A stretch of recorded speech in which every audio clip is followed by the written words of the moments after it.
ప్రేరేపించాడంటే విశ్వాసమును బట్టి ధనము కంటే క్రీస్తు కొరకే నింద గొప్పదనుకున్నాడంట.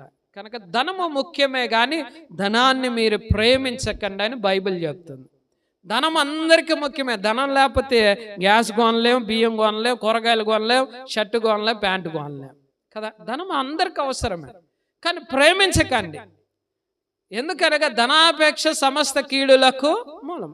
దానిని ఆశించి కొందరు ప్రాణాన్నే పోగొట్టుకున్నారంట. ఏం పోగొట్టుకున్నారు? ప్రాణం. ప్రాణం కంటే గొప్పది ఈ ప్రపంచంలో ఏముంది?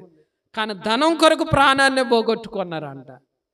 ఉదాహరణకు చెప్తాను మీకు, ఏమనుకో అర్థం కావటానికి. ఈ మధ్య కాలంలో సెల్ ఫోన్స్ ఎక్కువ వచ్చినాయి కనుక ఎవరు చూసే చిన్నపిల్లలేం, పెద్దలేం, వృద్ధులేమి, ఆడామాగా చిన్నపిల్లలని ఏమి తేడా లేకుండా రీల్స్ చేస్తున్నారు. ఏం చేస్తున్నారు? రీల్స్ అని, షార్ట్స్ అని చేస్తున్నారు. ఈ షార్ట్స్కి ఎక్కువ వ్యూవర్స్ రావాలని కొంతమంది ఏం చేస్తున్నారంటే ట్రైన్ వెళ్ళేటప్పుడు ఒక చెయ్యి ఇట్లా పట్టుకొని వాడు ఏలాడు పడుకుంటూ రీల్స్ తీస్తూ ఉంటాడు. చూడండి, కొన్ని ప్రాణాలు అయితే ఆ ట్రైన్లోనే అలా గాల్లో కలిసిపోయినాయి అన్నమాట. ఏం పొరపాటున జారిందనుకోండి పోదు.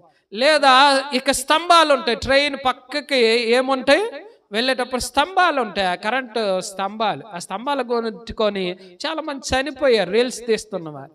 రీల్స్కి క్రేజ్ రావాలని ఏం చేస్తారు కొందరు పిల్లలు అంటే ఏం చేస్తారు? సముద్రంలోకి వెళ్ళి లోతుకి వెళ్ళకూడదని అక్కడ కాషన్ బోర్డు పెడితే ఆ కాషన్ బోర్డును కూడా లెక్క చేయకుండా ఇంకొంచెం లోపలికి వెళ్తే పెద్ద పెద్ద రాకాసి అలలు వచ్చి వాళ్ళని ఏం చేస్తున్నాయి? తీసుకొని సముద్రంలోకి కలిపేస్తున్నాయి అన్నమాట. మీరు ఇలా ఆలోచన చేస్తే ఎన్ని ప్రాణాలు పోట్ల. కేవలం ఏంటంటే వాళ్ళు ఈ రీల్స్ ఎక్కువ వ్యూస్ వస్తే ఆ వ్యూస్ ద్వారా ధనం వస్తుంది. ఆ ధనం కొరకు ఏం చేస్తున్నారు? తన ప్రాణాన్ని కూడా పోగొట్టుకున్నారు. బైబిల్ వాక్యం సరైందా కాదా?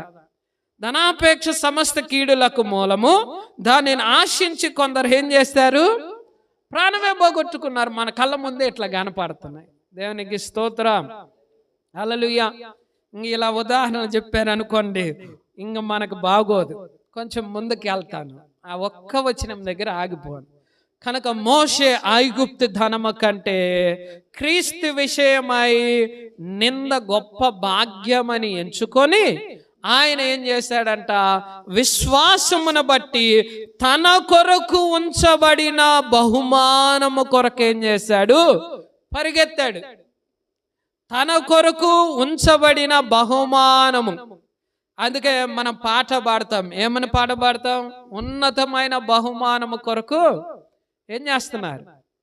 పరిగెత్తుతున్నానని ఒక పాట పాడతారు.